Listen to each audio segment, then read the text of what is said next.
Donc, pour la partie démonstration, comme je disais tout à l'heure, donc après avoir expliqué les concepts fondamentaux des architectures microservices, nous avons vu donc la différence entre l'approche monolithique et l'approche microservice.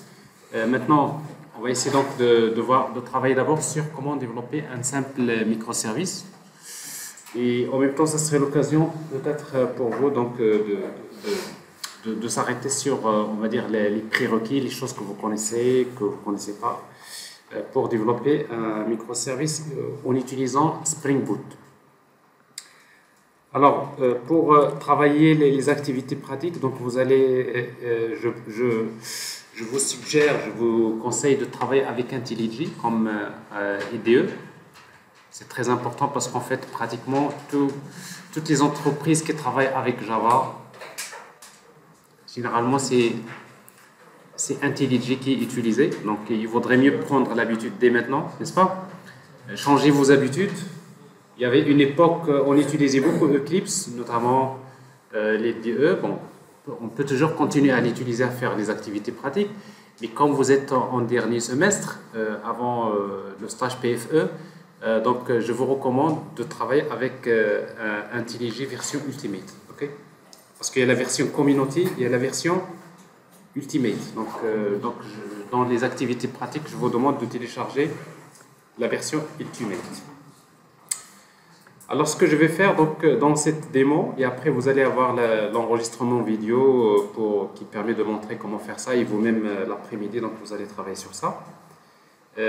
Bon, je vais créer un projet, donc avec la version IntelliJ Ultimate, vous avez la possibilité de créer un projet de type Spring Initializer. Donc, c'est un projet Spring Boot. Et pour créer un projet Spring Boot, donc d'abord, vous avez besoin d'être connecté. Donc ça, c'est important parce qu'un projet Spring, c'est un projet Maven. Et après, Maven a besoin de télécharger les dépendances du projet. Donc ce qui fait que je vais créer un projet Spring Initializer que je vais appeler, supposons que je vais créer un microservice qui s'appelle compte service, dans lequel je vais gérer les comptes. Je vais mettre dans un dossier quelque part. Alors, donc MS tout court. Alors on va choisir donc le groupe ID. Donc je peux mettre n'importe quel groupe ID, org.sid par exemple. Artifact ID c'est compte service. Alors vous utilisez Java 8, donc je vais toujours travailler sur Java 8, mais l'empêche qu'on peut utiliser Java 11 ou Java 14 ou 17, peu importe, il n'y a pas de problème. Mais donc je préfère dans un premier temps donc, que vous restez sur Java 8. Donc si vous avez Java 8 installé, donc, vous pouvez faire vos activités pratiques. Sinon, vous pouvez également utiliser donc, des versions un peu plus récentes. Next. Et après, les dépendances. Alors, pour créer un projet basé sur Spring Boot, donc en principe, supposons qu'on va utiliser une base de données. Donc, j'ai besoin d'utiliser donc Spring Data GPA comme dépendance. C'est pas forcément c'est pour tout ce qui est le mapping objet relationnel. Je vais utiliser une base de données, par exemple de type H2 Database. H2 Database, c'est une base de données mémoire. Donc c'est pour les tests, généralement c'est très pratique. Mais après on peut basculer vers une base de données de type MySQL ou peu importe. Et après j'aurai besoin d'utiliser donc Spring Web. C'est normal parce que un microservice, pour le microservice on va créer un contrôleur. Il y aura une couche web. Et après on va utiliser quelques dépendances classiques, notamment Lombok. Alors, Lombok, c'est une dépendance qui va vous éviter de générer d'écrire les getters et setters. Généralement, avec des annotations, ça peut suffire pour régler ce problème.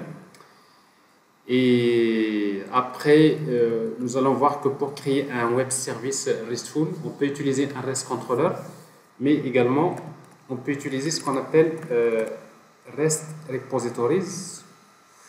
Ça, c'est Spring Data REST. Spring Data REST, c'est une dépendance de Spring Boot qui permet d'exposer facilement des web services RESTful. Donc, je vais vous parler de toutes ces possibilités.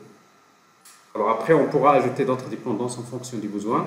Donc, pour le moment, voilà les dépendances dont on a besoin pour créer un simple microservice. Donc je crée le projet. Alors bien sûr, donc c'est un projet Spring, c'est un projet Maven,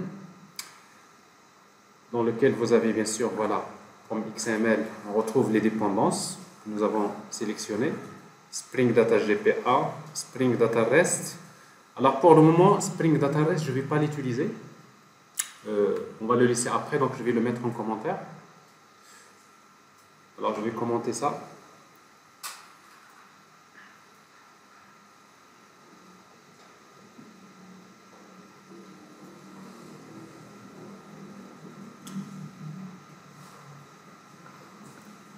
Alors j'ai Spring Web, j'ai H2, j'ai Lombok. Donc globalement, ça c'est les dépendances. Je vais mettre à jour les dépendances de Maven. Alors ça c'est les dépendances. Donc après, par la suite, donc j'ai besoin pour créer le microservice, donc j'ai l'application Spring Boot que vous connaissez. Alors j'ai le package de l'application.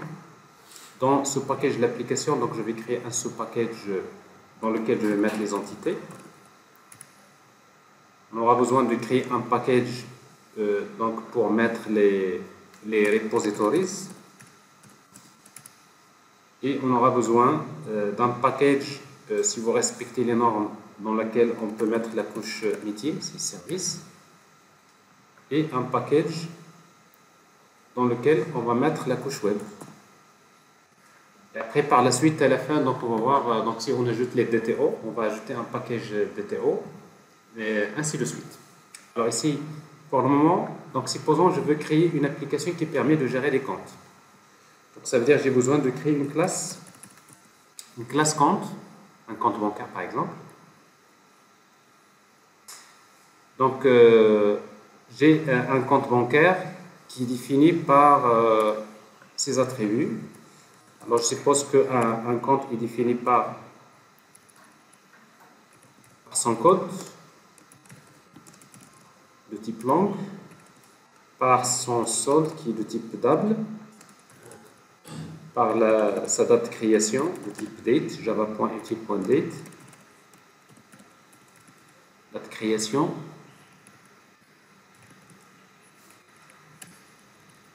et par le solde, c'est déjà fait, et par exemple le type de compte. Alors le type de compte, donc on peut utiliser un type énuméré, par exemple je vais l'appeler type compte, type.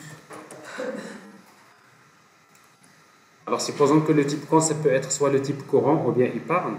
Donc je vais créer le type compte, entrée, créer un type enum, numérateur, que je vais mettre dans un package que je vais créer qui s'appelle enums, pour séparer un peu les éléments, comme ça, dans le même package de base.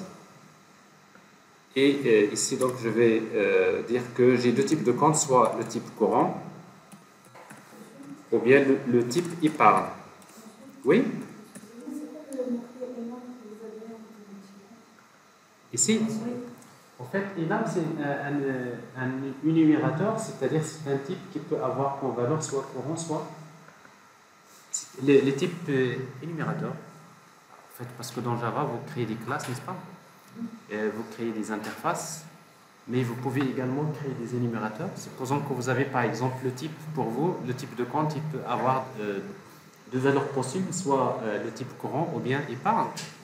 Donc ici, donc, je vais créer un énumérateur type compte, dont la valeur, ça peut être soit courant, soit épargne. D'accord? Ah, d'accord, ok.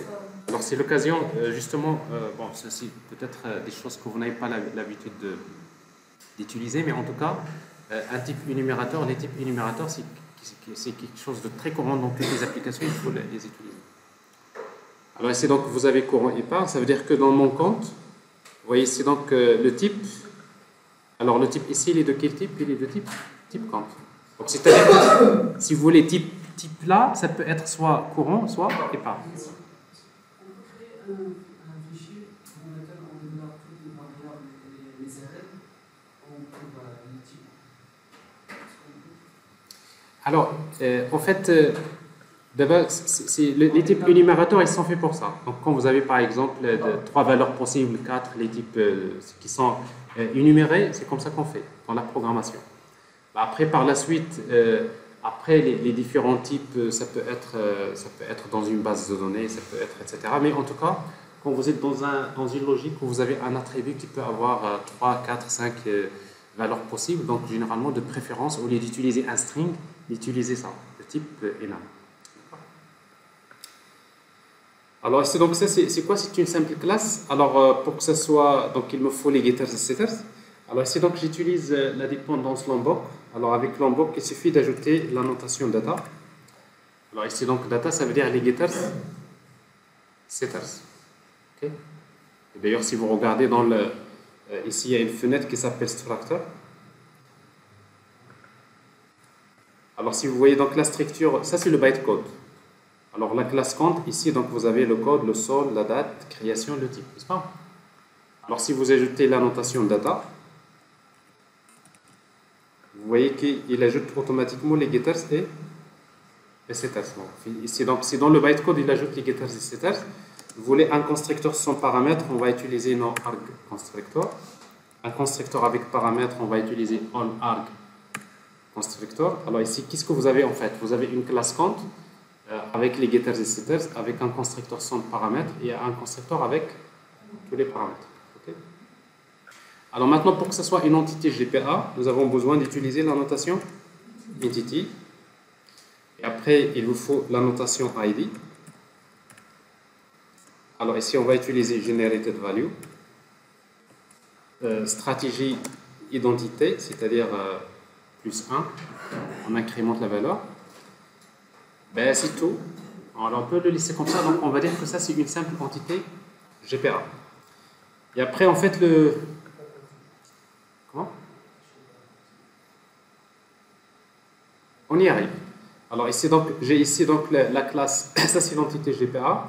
Alors pour les types énumérés, il faut savoir que dans GPA, il y a une annotation qui s'appelle enumerated. Alors en fait, enumerated, donc pour spécifier dans la base de données, le type, il y a deux valeurs possibles, soit ordinal ou bien string. Alors si vous mettez par exemple string, ça veut dire que le type dans la base de données, dans la table compte, la valeur type, le type va être stocké sous forme d'un string. Et dans ce cas-là, sa valeur peut être soit courant, soit c'est string, n'est-ce pas? Alors si vous mettez rien, d'abord par défaut, c'est le type ordinal. Ça veut dire que si c'est un type courant, la valeur ça va être 0. Si c'est épars, ça va être 1, c'est numérique, n'est-ce pas? C'est-à-dire les types 0, 1, 2, 3, etc. Alors dans notre cas ici, donc, pour voir ça dans la base de données, on peut utiliser par exemple le type string. C'est-à-dire dans la base de données, le type va être stocké sous format string. Alors ça c'est une entité, une simple entité GPA. Alors s'il vous plaît, donc je vous demande de suivre, c'est pas le moment pour pratiquer si vous voulez, mais plutôt c'est pour le moment s'il y a des choses qui clochent, poser des questions, ce serait bien, ça serait mieux que... Mais après, je vous laisserai le temps pour pratiquer tout ça, bien sûr.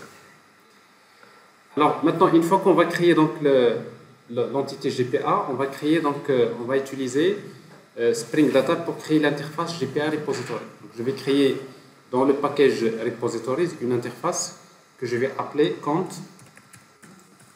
Repository. Count Repository. Alors, pour travailler avec Spring Data, il suffit d'hériter d'une interface qui s'appelle GPA Repository. Et après, vous spécifiez le type. Qu'est-ce qu'on veut gérer? Des comptes, l'entité compte. Et le ID, il est de quel type? De type long. Voilà. Alors pour le moment, donc ça c'est on va dire, c'est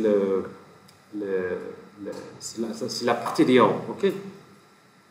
Alors si vous voulez, on peut faire un test au début, pour voir d'abord est-ce que les données sont insérées dans la base de données.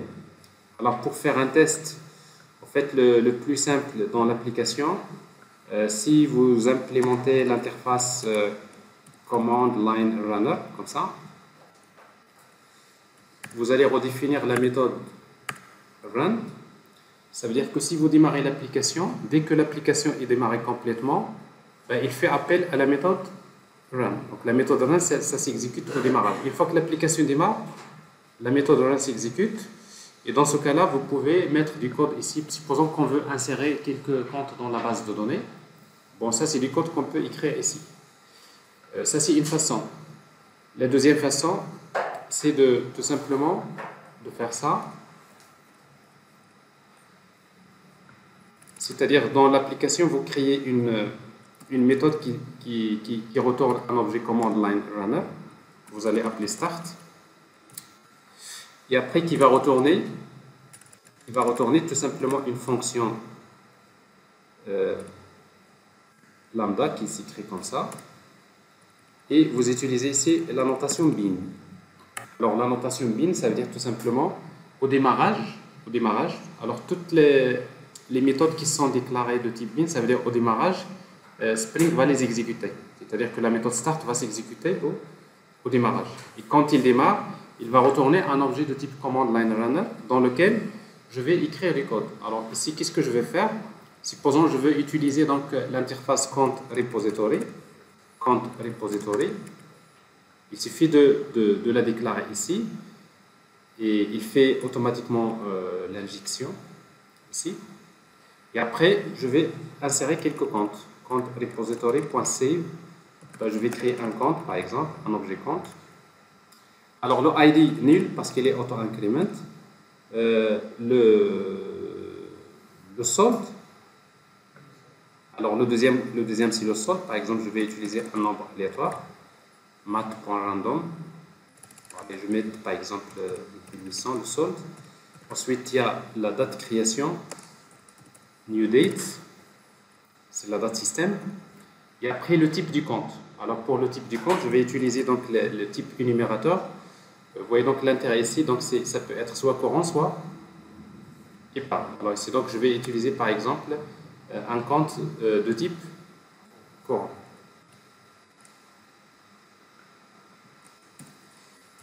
Alors, je vais créer 3 comptes avec le solde, par exemple le type épargne, et ici avec le type courant. Alors ici, donc, ça c'est pour créer 3 comptes. Et après, pour pouvoir afficher la liste des comptes, je peux par exemple utiliser compte repository.findAll. Je récupère tous les comptes, je fais for each pour chaque compte. Pour chaque compte, je vais afficher les informations sur le compte. Par exemple, cp.get solde, par exemple. J'ai le type. Okay. Et j'affiche également le solde, par exemple, cp.getSolde. Alors, vous voyez donc il y a les getters et setters, mais il faut faire attention parce que si vous travaillez avec IntelliJ la première fois, si vous voulez que Lombok puisse fonctionner, parce qu'en fait Lombok il génère les getters et setters, si vous voulez que Lombok puisse fonctionner, il va falloir installer un plugin qui s'appelle Lombok. C'est-à-dire dans les plugins, ici, vous cherchez Lombok.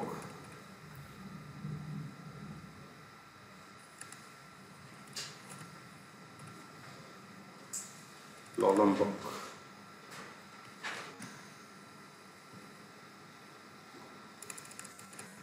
Alors, ceux qui sont installés déjà, bon, si vous voyez ici, Lombok. Alors, vous trouverez en fait Lombok, il est déjà installé, mais en tout cas, s'il n'est pas installé, vous cliquez sur Install. Donc, ça, c'est ce que vous faites. Alors, si vous travaillez avec Eclipse, il y a une autre façon pour installer aussi Lombok. Et le principe est le même. Alors, maintenant, du moment ici que nous utilisons une base de données de type H2, on va vers le fichier Application Properties. On va spécifier quelques informations. Alors, Spring Data Source URL. Alors, pour une base de données de type H2, donc ça s'écrit comme ça, c'est GDBC, .H2. Je vais utiliser une base de données en mémoire, même, qui s'appelle, par exemple, compte DB. Compte DB. Ça, c'est le nom de la base de données. Alors ça, c'est la base de données qu'on va utiliser. Et si vous voulez activer la console H2, parce qu'en fait, vous avez besoin d'une application web qui permet de consulter la base de données, vous utilisez donc Spring H2 Console Enabled. Vous voyez donc dans cette version, la valeur par défaut, c'est false. Alors ici, donc, je vais mettre true. Alors si vous faites ça, c'est que au démarrage de l'application, alors si je démarre cette application-là, alors ici, donc, le Tomcat utilise par défaut le port 8080. Donc, si bien sûr le port 8080 n'est pas utilisé par une autre application, donc ça va démarrer. Sinon, on va ajouter ici la propriété serveur.port. Quel est le port qu'on va utiliser par Tomcat? Vous voyez donc ici, par défaut, c'est 8080. Alors ici, donc, l'application est démarrée. Donc, il est démarré. Ici, donc, je vois bien, ici, donc, il y a le type courant, il y a le type épargne, et il y a également le type courant. C'est-à-dire que les comptes que j'ai ajoutés dans la base de données, donc, j'arrive à les récupérer, donc, il n'y a pas de surprise. Il n'y a pas besoin de passer beaucoup de temps, mais si vous voulez regarder ce qui se passe dans la base de données, alors, qu'est-ce que je vais faire? Vous faites localhost 8080 / H2 console. Alors, H2 console, alors en fait, H2 console, c'est justement une petite application web qui est dans votre application qui vous permet d'accéder à la base de données. Alors ici, donc, comment il s'appelle la base de données? Donc ici, c'est GDBC H2 MEM. La base de données s'appelle compte débit. Je ne sais pas si j'ai mis au pluriel, mais non. Alors c'est compte débit. Compte underscore débit. Alors par défaut, donc les usernames c'est SA, par défaut c'est une chaîne vide. Alors ici, donc, je vois la base de données, j'ai la table compte qui est créée, d'accord? Il est défini par le code, la date de création, le sol, le type. Vous voyez? Et après, donc, si j'accède, j'affiche les données, je vois bien que dans ma base de données, j'ai les trois comptes que j'ai créés. Alors, vous voyez bien que le type, il a été stocké en string, n'est-ce pas? Je lui ai demandé de faire ça. C'est bon? Pour cette première partie? Pas de surprise? C'est des habitudes? Ok. Alors maintenant, je vais passer pour compléter le microservice. Donc, j'ai besoin de créer un REST controller. Alors, pour créer un REST controller, donc je vais revenir ici à la couche web. Je vais créer une classe que je vais appeler compte REST controller. Donc avec Spring, pour créer un REST controller, on va utiliser la notation REST controller. Et après, ce REST controller là, il a besoin d'accéder à la base de données. Donc je vais déclarer directement compte repository.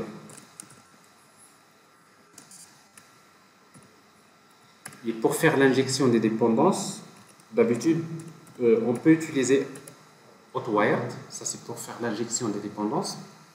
Mais l'injection des dépendances via Hotwired, il est déprécié, deprecated. Ce n'est pas une bonne pratique. C'est pour cela qu'il est plus conseillé de faire l'injection via le constructeur. Donc, au lieu d'utiliser Hotwired, qu'est-ce que vous faites? Vous générez un constructeur qui contient un paramètre, qui contient l'objet compte repository. Donc, c'est quoi ça? C'est une injection via le constructeur. Alors, Spring, il préfère faire l'injection via le constructeur que de le faire via Hotwired. Les deux, ça marche, pas de problème. Alors, donc ici, donc j'ai ça, et après, donc j'ai besoin, par exemple, de créer une méthode qui permet de retourner la liste des comptes. Liste des comptes.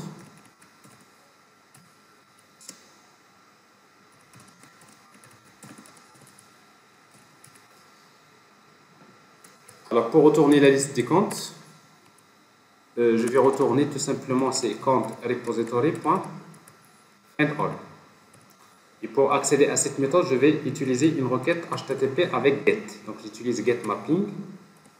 Avec le path, c'est /count au pluriel.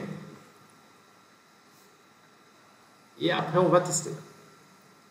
Alors je redémarre. Alors si vous voulez, comme je disais tout à l'heure, le port c'est 80-80. Mais quand vous allez travailler avec les microservices, vous allez créer plusieurs microservices dans la même machine. Donc, ce qui fait que vous avez besoin d'attribuer un numéro de port pour chaque microservice. Alors ici, donc, pour changer le port, je vais utiliser 80-82 par exemple pour ce microservice.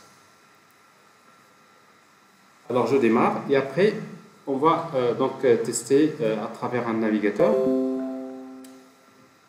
Donc c'est localhost 80-82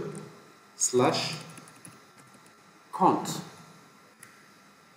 Alors ici, donc, qu'est-ce que je vois? Je vois la liste des comptes au format JSON. Alors ici, donc, ça c'est la liste des comptes. Alors bien sûr, pour que les données de JSON soient formatées comme ça, il y a un plugin qui s'appelle JSON, enfin une extension JSON Formatter que vous installez sur Chrome et qui vous permet donc de voir les données comme ça. Autrement, vous allez voir des données comme ça.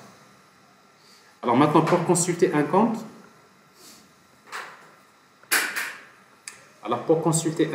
donc je vais utiliser, je fais copier-coller et je vais utiliser compte/id. Donc je vais consulter un compte sachant le ID. Alors dans ce cas-là, la méthode, il va retourner un compte. Voilà. Get count et le ID comme ça. Et après, on va retourner donc c'est count repository.find by ID. Et après, vous utilisez get. Alors bien sûr, il faut indiquer que ce ID-là, ça représente ce path param ou bien path variable en utilisant quelle annotation? Path variable. Alors path variable, c'est pour dire tout simplement que ce ID, ça représente un path. Ce path-là, c'est-à-dire ce paramètre qui vient sur le path. Et si vous voulez, par exemple, ici, vous avez ici code, et là c'est ID. Ben, il faut mettre ici quoi? Name égale ID. C'est-à-dire, je prends donc le paramètre ID, je l'affecte à code. Alors ça, c'est pour consulter un compte.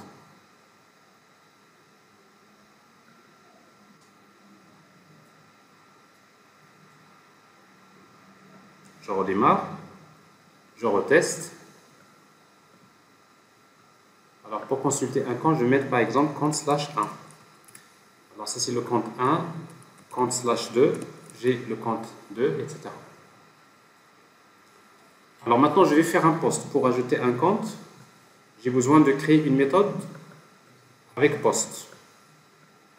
Là, je vais créer une méthode public qui permet de retourner un compte, save, qui reçoit un objet de type compte et qui permet tout simplement de retourner compte repository .save tout court le compte. Et ça, on va utiliser un post mapping. Alors le path c'est /count. Ici, il faut indiquer que le compte, c'est des données qui viennent dans le corps de la requête au format JSON en utilisant la notation request body. Alors, request body, c'est pour indiquer à Spring, quand tu reçois une requête HTTP avec post, tu vas vers le corps de la requête, tu vas trouver les informations sur le compte. C'est donc le compte, c'est des données de JSON qui viennent dans le corps de la requête. Alors ça, c'est post. Okay. Et après, si vous voulez faire un update, donc généralement avec REST, on utilise une méthode de type put mapping. Alors dans les normes avec RESTful, c'est pour consulter, on utilise get, pour ajouter, on fait post, pour mettre à jour, on utilise put, et pour supprimer, on utilise la méthode delete. Alors ici, donc c'est put mapping. Alors ici, c'est update. Alors, sauf qu'avec put, il faut spécifier, vous voulez mettre à jour quel compte. Et donc, je peux mettre ici, l'ID, c'est le code. Je vais mettre à jour le compte sachant le code. Et dans ce cas-là, il faut déclarer ici le code. Et vous utilisez path variable. Et en même temps, vous recevez les données du compte en tant qu'un objet de type compte en request value. Alors, vous voyez donc ici, donc, je n'ai pas utilisé les DTO, n'est-ce pas? Il n'y a pas de DTO, j'utilise les entités GPA. J'ai déjà expliqué tout à l'heure, ça c'est une mauvaise pratique. On va travailler quand même comme ça, mais après, on va essayer de voir comment on peut utiliser les DTO de préférence. Alors ici, donc, pour faire un compte, donc ici j'ai le compte, je vais lui affecter son code, parce que le code il est envoyé dans le path, donc je lui donne le code, et après donc je vais faire un save, donc automatiquement il va faire update. Et après pour supprimer, je fais delete. Alors ici donc slash compte, ici delete mapping, ici c'est delete. Alors ici donc je n'ai pas besoin de recevoir des informations sur le compte que le ID. Ici donc la méthode, je peux la déclarer de type void. Et on peut utiliser directement delete by ID par exemple. Alors delete by ID et le code. Alors ici il n'y a pas de return parce que il y a un void. Et voilà, donc ici donc je viens de terminer je viens de créer un web service RESTful qui permet de gérer les comptes. Alors si je démarre, eh bien, vous pouvez dire que vous avez démarré un microservice. Qu'est-ce qui permet de faire ce microservice? Il permet d'ajouter un compte, consulter un compte, consulter les comptes, mettre à jour un compte et supprimer un compte. N'est-ce pas? Alors, on a testé déjà les méthodes qui permettent de consulter. Alors maintenant, pour tester les méthodes qui permettent d'ajouter un compte, donc il faut un outil qui permet d'envoyer des requêtes post-put. Alors Postman, par exemple, c'est le plus utilisé. Alors si vous utilisez Postman, ou bien Advanced REST Client. Donc ici, donc, je vais prendre, si je fais un get http localhost 8082 / compte. Si vous faites un get, bon ça on sait que ça va donner, n'est-ce pas? Donc vous avez les comptes, comme ça. Et si vous faites un post, on veut ajouter un compte. Ici, il faut envoyer donc les headers. Alors, en fait, dans les headers, donc ici, alors dans les headers, oui, exactement, il faut indiquer que donc c'est content type.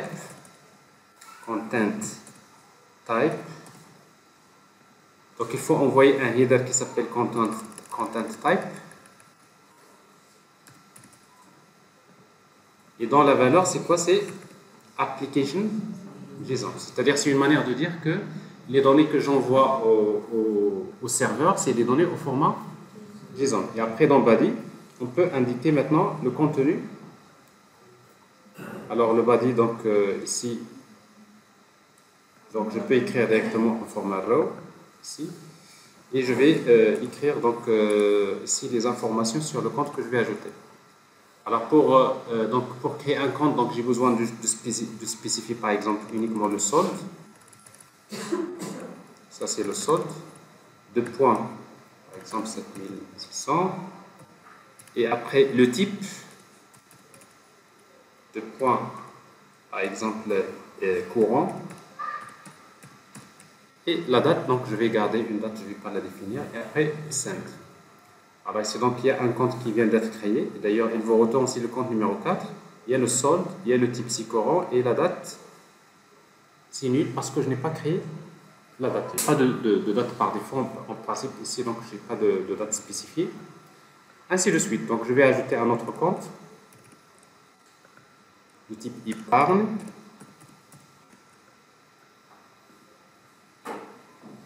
Donc là, pas de problème. Alors si vous consultez, bon, si vous faites le get, donc vous allez voir dans votre base de données, vous avez bien sûr ces données-là. Je vois bien que les comptes que j'ai ajoutés sont là.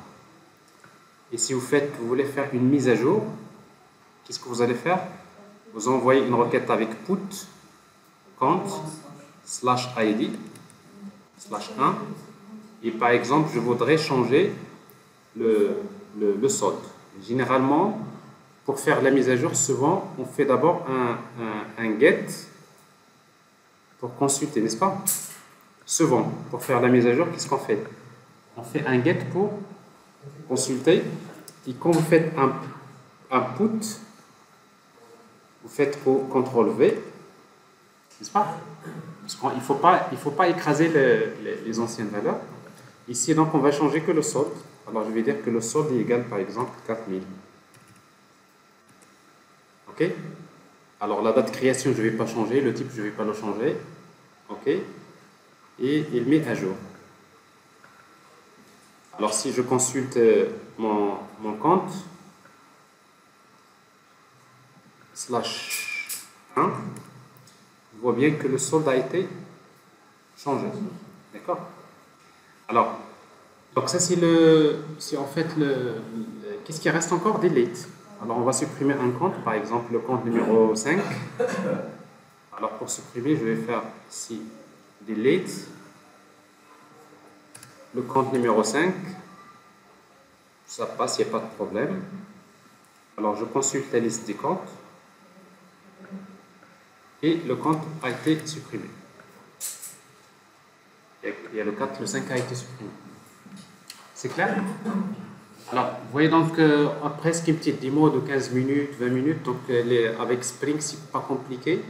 Maintenant, après, juste il faut prendre les bonnes habitudes, installer les bons outils, avoir les bonnes dépendances. Et généralement, ça va plus vite. D'accord? Alors maintenant, ici, donc, d'abord, dans les bonnes pratiques. Alors, vous savez, quand vous créez une API RESTful, au niveau des entreprises, on vous demande de créer ce qu'on appelle la documentation de l'API. C'est un web service. Alors, pour créer la documentation de l'API, donc, il y a ce qu'on appelle Swagger. Alors, Swagger, c'est pour documenter les web services. Alors, est-ce que vous avez déjà l'habitude de travailler ça? Non? Avec Spring, voilà, je vais vous montrer. Il suffit d'ajouter une dépendance dans votre projet que je vais chercher. Je vais ajouter cette dépendance, CTRL-V. Et je vais actualiser, je vais demander de charger les dépendances. Soit que vous cliquez sur ça, ou bien vous cliquez comme ça, vous mettez Maven, Reload Project. Donc ça permet de recharger les dépendances. Alors si vous avez cette dépendance, vous n'avez pas à ajouter grand-chose. Regardez, hop, vous démarrez votre microservice. C'est bon? Alors qu'est-ce qui va s'ajouter dans votre microservice? C'est que quand vous accédez, maintenant, quand on veut accéder au microservice, si vous tapez localhost 8082 / API docs, comme ça, /8082 / v3, parce que ça c'est la version 3 de Swagger, v3 API doc. Qu'est-ce que vous voyez? Vous voyez ici ce qu'on appelle la documentation de l'API du web de votre microservice. Qu'est-ce qu'on voit ici?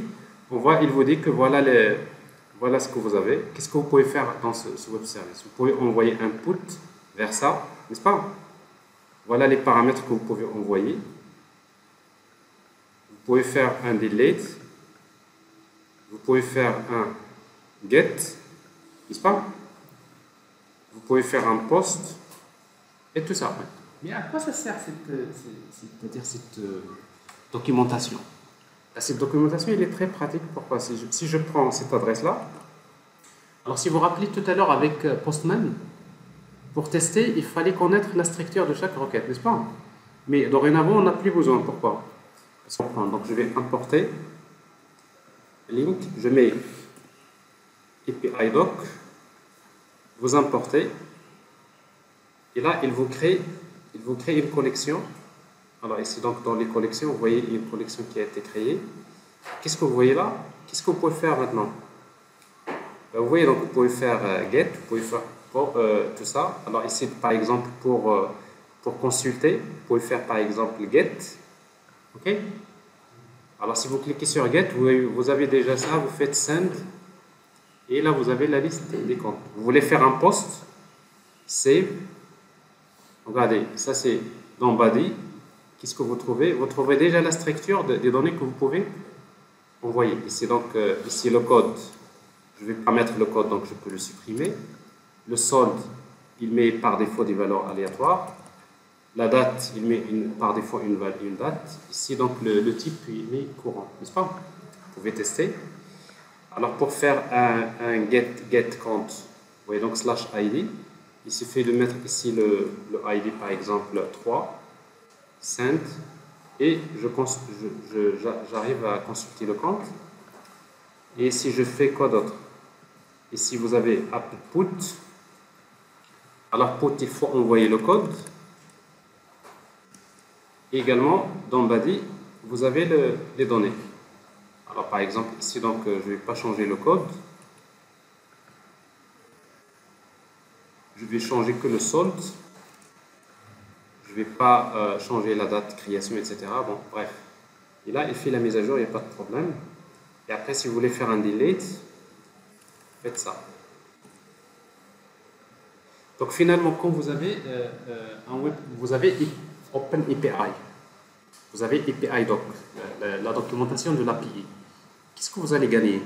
C'est que l'application qui va communiquer avec votre microservice, c'est-à-dire cette documentation, c'est plus simple de communiquer, n'est-ce pas? Donc vous n'avez pas besoin de chercher la structure, parce que vous avez tout dans la documentation de l'API. Bon, ça fait partie des pratiques très courantes. Quand vous allez travailler en entreprise, souvent, à chaque fois que vous allez créer un REST controller ou bien un web service, on va vous dire il faut créer ce qu'on appelle Swagger ou bien OpenAPI, c'est la même chose. C'est clair? Alors sinon, si vous ne voulez pas avec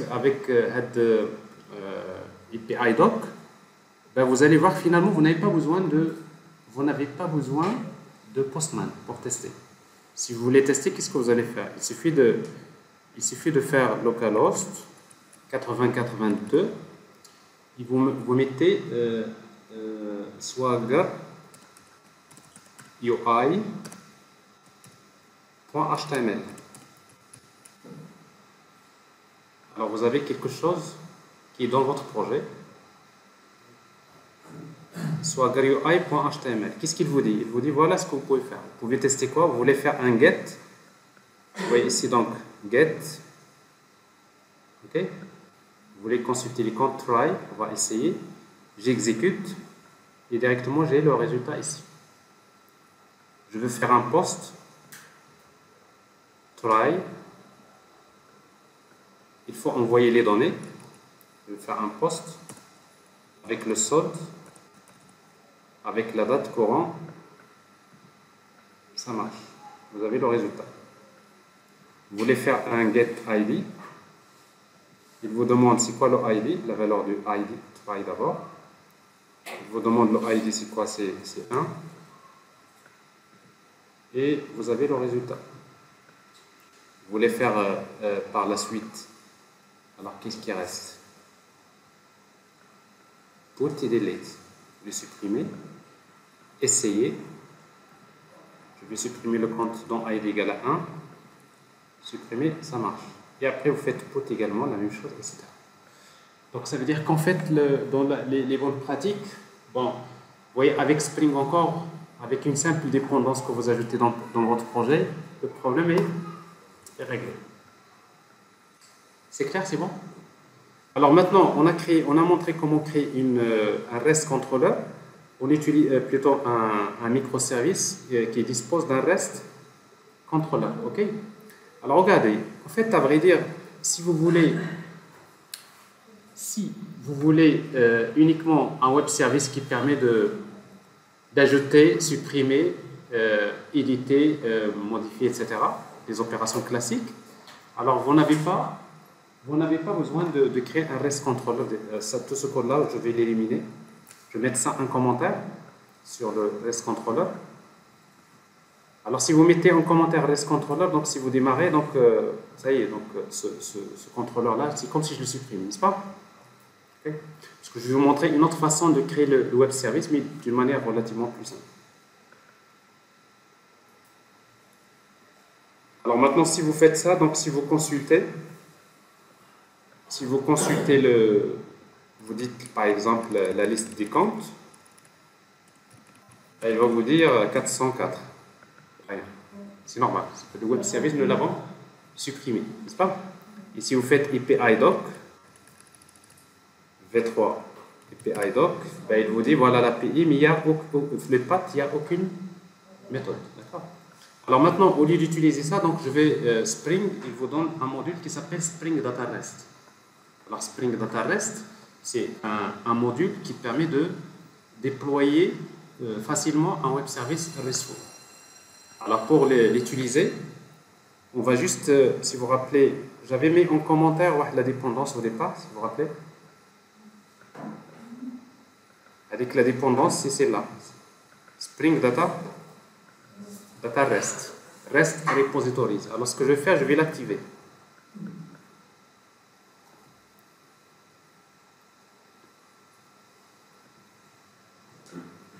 J'enregistre, actualiser, et c'est tout. Et c'est tout. Il suffit d'aller vers l'interface Compte Repository. Il vous est jeté ici une annotation qui s'appelle Repository REST Resource. Alors ça, vous avez un web service. Ça veut dire quoi, Repository REST Resource? Ça veut dire que vous êtes en train de demander à Spring, s'il te plaît, quand tu démarre-moi un REST controller qui permet d'accéder à toutes les opérations qui existent dans cette interface. Donc, toutes les opérations que vous avez dans cette interface, elles sont accessibles via un REST controller qui est déployé automatiquement par Spring Data REST. Je redémarre.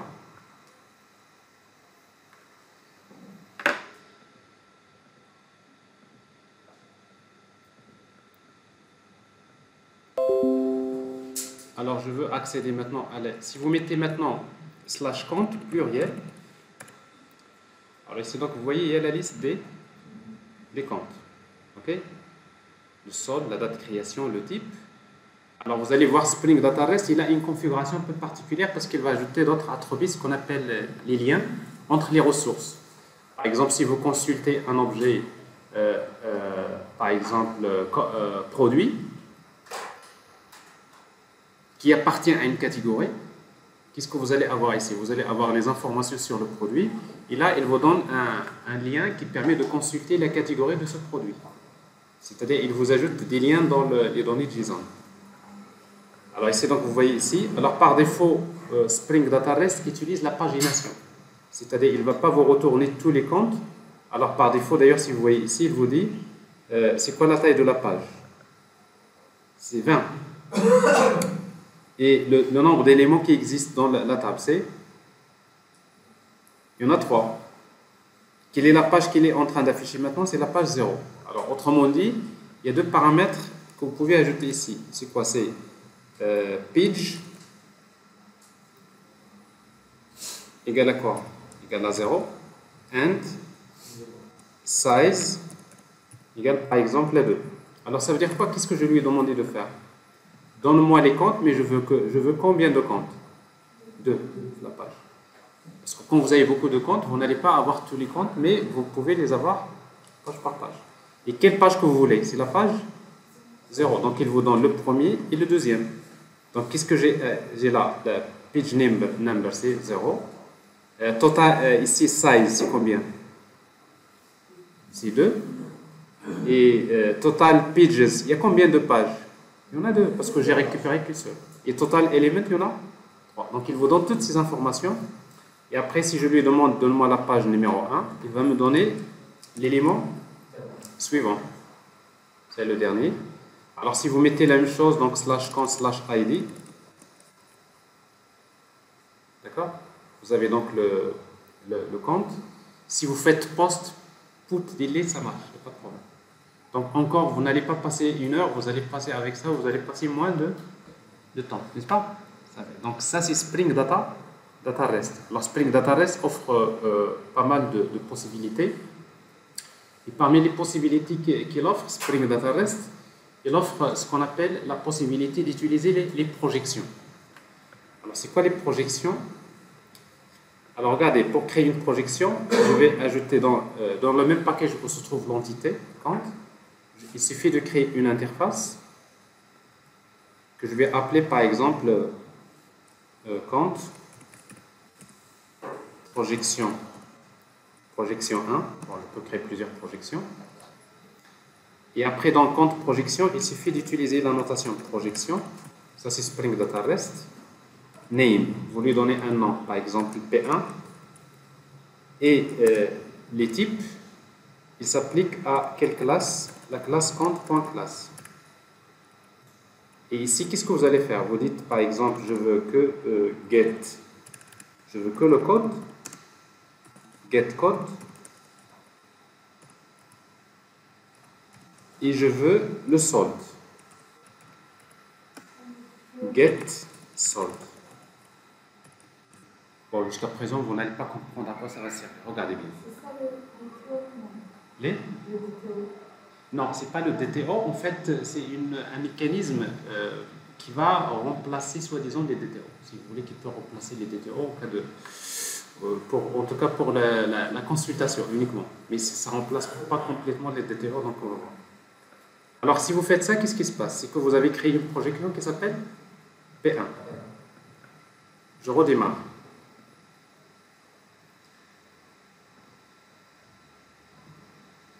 Alors, quand vous redémarrez, vous dites, par exemple, je veux le compte numéro 1. Regardez ce qu'il vous donne. Il vous donne le solde, la date de création, il vous donne le type. Mais si vous lui donnez, je veux le compte, point d'interrogation, projection, égale P1. C'est-à-dire, je te demande de me donner le compte, mais en utilisant la projection P1. Regardez ce qu'il me donne. Il me donne que le solde et le compte. N'est-ce pas? C'est-à-dire, il va vous générer le résultat en utilisant cette interface que vous avez créée qui s'appelle la projection. Ça veut dire que dans la projection, vous pouvez spécifier quels sont les attributs que vous voulez. Okay? Alors, vous pouvez créer une deuxième projection, une troisième, etc. Alors, si vous créez une autre projection, par exemple, CTRL-C, CTRL-V, projection 2, dans laquelle vous dites je veux que le solde et le type. Donc, ici, vous allez mettre c'est type count get type.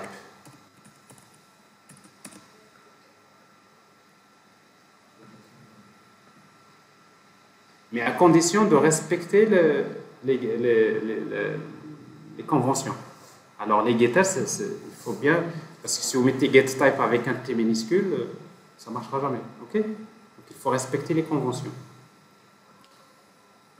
Donc ici, donc, si je fais slash count avec P2, alors qu'est-ce que j'ai ici? J'ai le solde.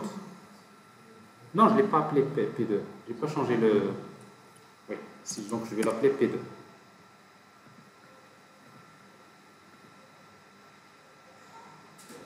Alors vous savez, dans une interface, le terme public n'est pas obligatoire. C'est-à-dire, parce que par défaut, donc, c'est public.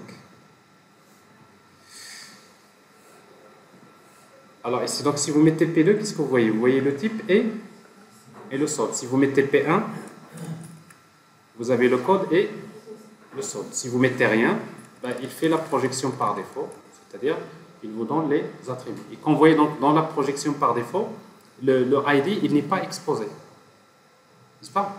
Le code du compte, il n'est pas exposé. Après, si vous voulez l'exposer, donc il faut changer la configuration. Et qu'est-ce qu'on peut faire dans la config? Ici, dans l'application, par exemple, on va ajouter une petite configuration. On va injecter un objet qui s'appelle REST configuration, repository REST configuration.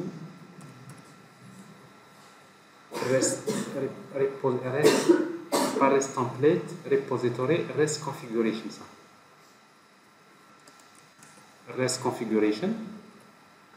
Et ça, c'est pour reconfigurer Spring Data REST. Alors, si vous ajoutez ça, vous dites tout simplement REST configuration au démarrage, .expose for IDs. Pour quelle classe? Pour la classe compte.classe. Alors, si vous lui dites ça, ça veut dire que vous êtes en train de lui dire, si je te demande de me donner un compte, tu intègres dans les comptes leur ID. Parce que généralement, par défaut, leur ID, on n'a pas besoin de le voir dans les données de JSON. Mais si vous voulez quand même le voir, si vous faites ça, c'est-à-dire vous êtes en train de demander à Spring Data REST, quand je consulte un compte, je voudrais que tu m'exposes aussi le ID. Et dans ce cas-là, donc, quand je consulte le compte, vous voyez, cette fois-ci, vous avez le code. N'est-ce pas? Par défaut, donc il est masqué, n'est-ce pas? Si jamais vous en aurez besoin de la partie front ou des choses comme ça, vous savez comment le faire maintenant. C'est clair? Bon, après, avec Spring Data, donc vous savez, par exemple, supposons que je voudrais consulter que les comptes courants. Alors, vous allez vers compte repository et vous ajoutez des méthodes find by qui permet de retourner les comptes. Et la méthode, vous l'appelez find by. Donc, avec IntelliJ, c'est plus simple de retrouver find by quoi? By type.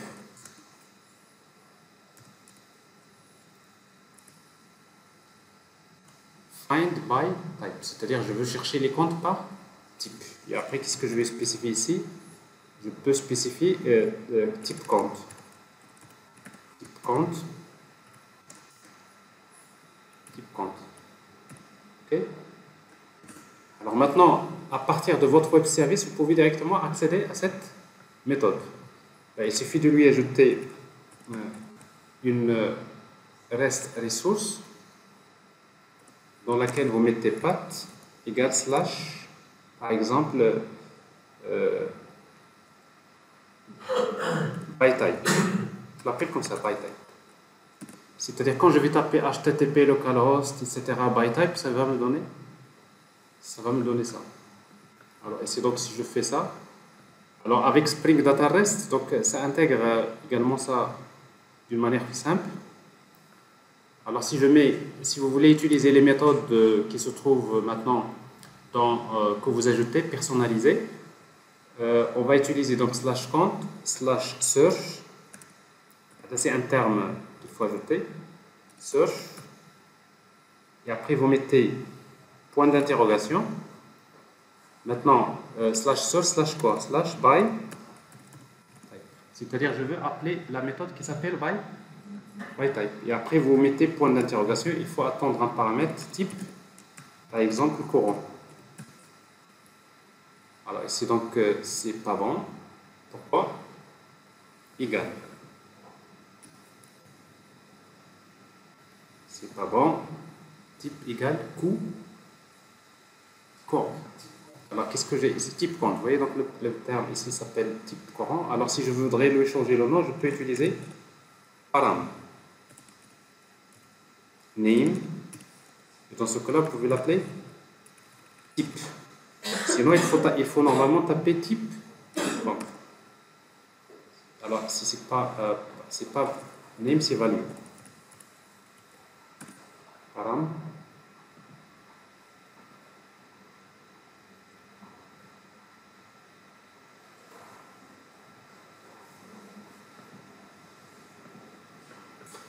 Alors, si vous faites ça, donc vous voyez ici, en principe. Alors, ça me donne que les types courants. Alors, si je veux les types qui parlent, j'ai que les types qui parlent. Alors, c'est très rapide, n'est-ce pas? Alors, donc, avec Spring Boot, donc vous avez toutes les dépendances qu'il faut normalement pour faire votre développement assez rapidement. Alors ici, donc, avec ça, vous voyez ici, on voit comment créer un simple microservice. Donc ça, c'est la première des choses sur laquelle vous allez travailler. Mais jusqu'à présent, on n'a pas respecté toutes les bonnes pratique, n'est-ce pas? On n'a pas utilisé les DTO, on peut utiliser par la suite. Ça, on va l'intégrer dans une autre application, mais dans un premier temps, je vous laisse d'abord travailler uniquement ça. Parce que ça, c'est, on va dire, pour moi, c'est le noyau de base. Il faut d'abord savoir développer un simple microservice et savoir un petit peu comment créer un REST controller, comment faire, par exemple, pour utiliser Spring Data REST. Alors, dans notre microservice ici, nous avons que des opérations classiques. Get, post, put, delay, chercher, etc. N'est-ce pas?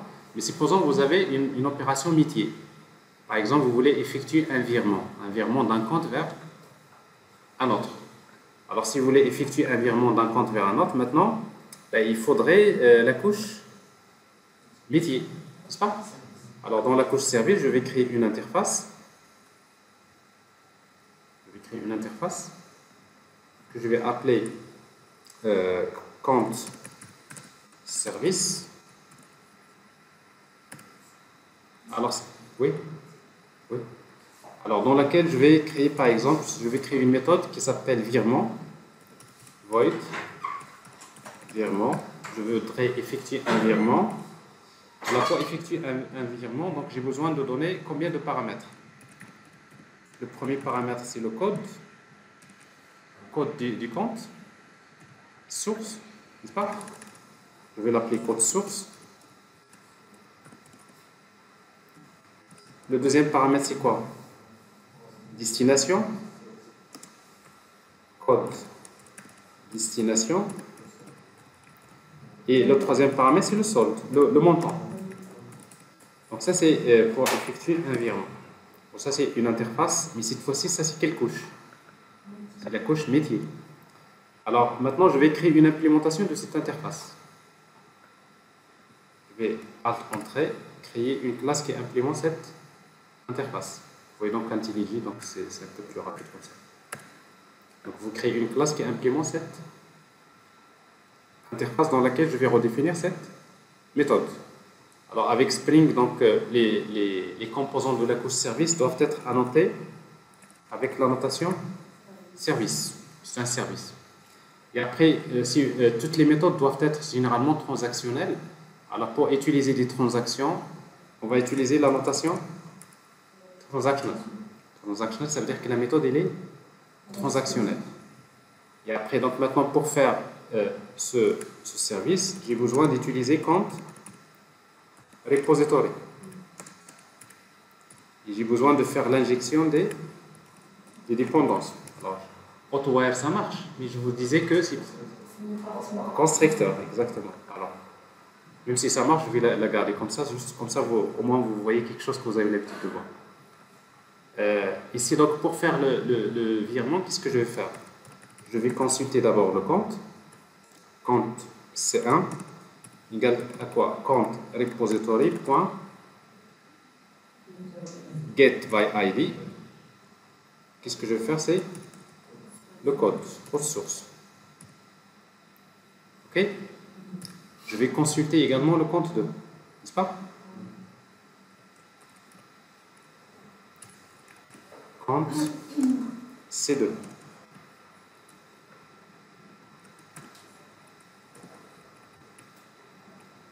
Alors, c'est quel compte ici? Compte destination. Alors maintenant, je vais retrancher le montant des comptes C1. C1 point. Alors, je vais mettre cette solde égale à quoi? Égale à C1.getSolde moins quoi? Moins montant. Je vais retrancher le montant. Et je vais l'ajouter au compte C2. Point set solde. C'est quoi? C'est C1, C2. Point getSolde auquel je vais ajouter le montant. Et après, je vais mettre à jour. Normalement, vous n'avez même pas besoin de faire save parce que la méthode, elle est transactionnelle. C'est-à-dire que dès que je termine, automatiquement, il va mettre à jour le code C1 et C2. Sinon, vous faites compte repository.save.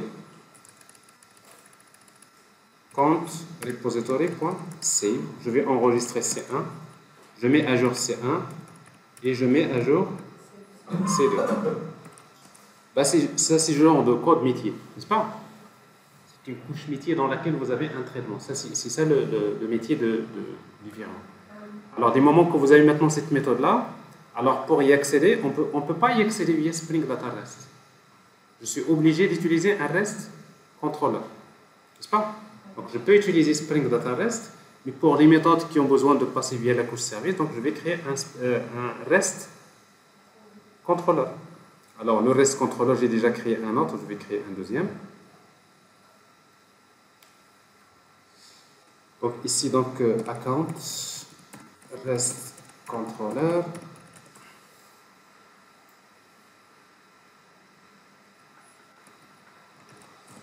REST controller.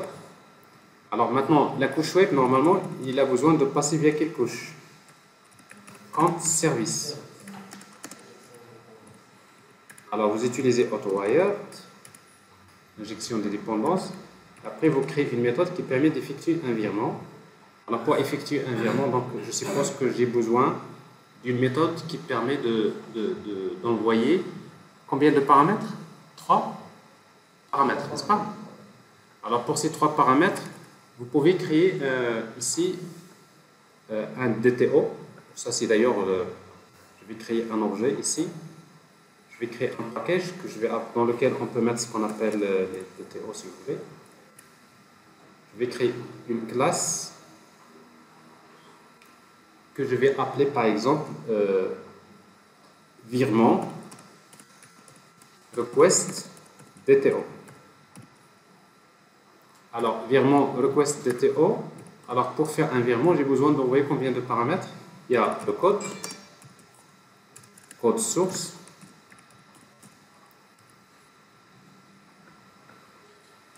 source, et après, le deuxième paramètre code destination. OK?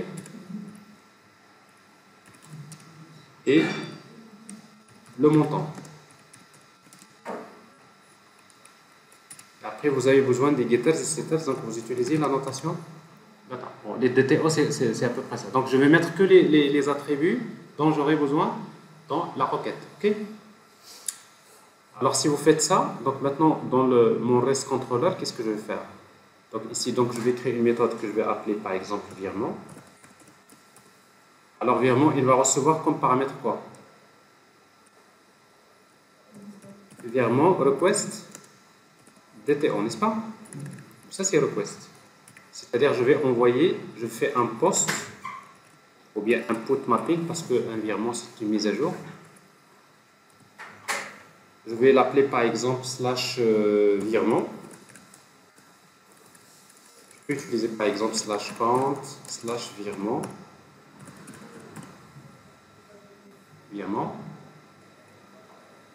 Put mapping, c'est pas ici, égal à ça. Il nous faut un void tout simplement.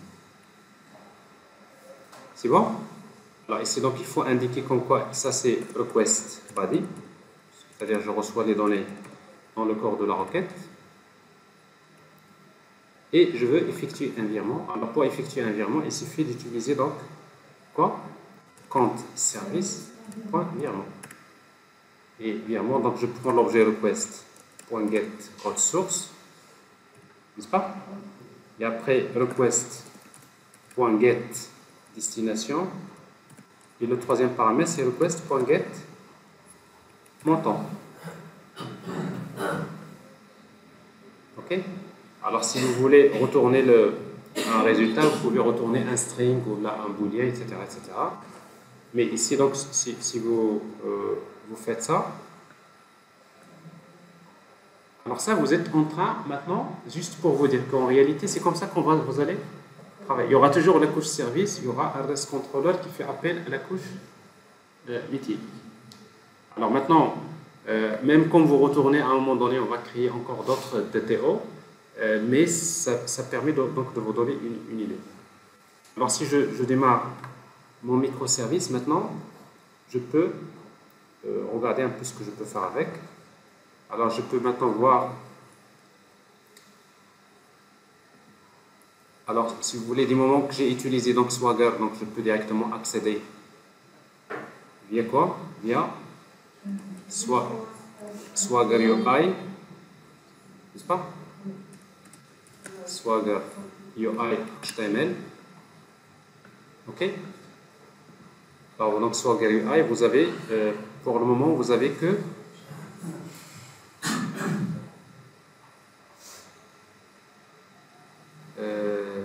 alors, et pour les autres, vous voyez donc par défaut, Swagger UI et Swagger avec OpenAPI, il n'intègre pas Spring Data REST. Les opérations Spring Data REST, il ne les détecte pas par défaut. Donc, ça veut dire qu'il faut configurer pour lui dire de le faire. Alors, pour le moment, donc, je veux tester que le virement, put. Mais avant de faire put, donc on va consulter d'abord qu'est-ce que nous avons ici, localhost / compte. Alors, combien de comptes que j'ai? J'ai par exemple le compte C1, dans le solde c'est 9800, d'accord? Et j'ai le compte C2, 1200. Alors maintenant, je vais faire un virement de 800 du compte C1 vers le compte 2. Alors, vous vous rappelez, donc il y a 8800. Et quoi d'autre? Et ici, vous avez 12 000. Non, ça c'est pas 8 000, c'est 98 000. Et là, c'est 12 000. Okay. Alors, qu'est-ce que je vais faire? Ben, tout simplement, ici, donc, je vais faire un virement. Alors, ça, c'est quoi ça? C'est put. Non, c'est pas là-bas. C'est pas le bon. Alors, j'ai ici, donc, virement. Alors, qu'est-ce que je vais envoyer ici? Donc, je vais faire un virement, try. Je vais essayer de faire un virement du compte C1, du compte 1, vers le compte 2. Avec quel montant? 800. Exécuter. Bon, a priori, il n'y a pas de problème. C'est OK. Et après, je vais consulter à nouveau. Alors, je vois ici, donc, ça a été retranché. Et là, ça a été ajouté. C'est bon? Donc, le virement a été effectué.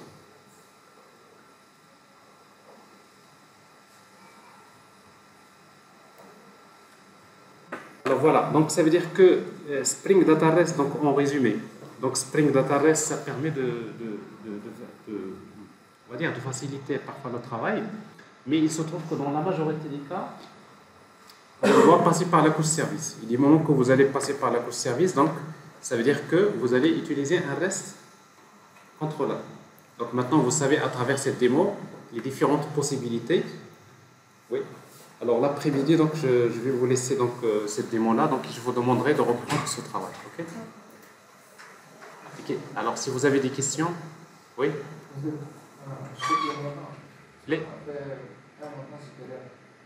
Alors ici, donc, je n'ai pas géré des exceptions. Alors, c'est ça le métier. Alors maintenant, dans la couche métier, vous allez dire que si le solde est inférieur, etc., vous générez des exceptions. Okay. C'est ici que vous allez le faire. Ça, c'est le traitement métier. Ben, effectivement, parce qu'ici, donc, on fait le virement, quelles que soient les conditions. Donc, c'est pas comme ça que ça se passe. Sinon, dans toutes les banques, vous allez vous gagnez beaucoup d'argent avec des virements. Non, là, je préfère l'après-midi, parce qu'en fait, l'après-midi, je vais vous donner tout d'un coup, d'accord? Voilà, on va prendre la pause et on reprend à 14h, ça fait? Ok. Alors, bon appétit pour tout le monde.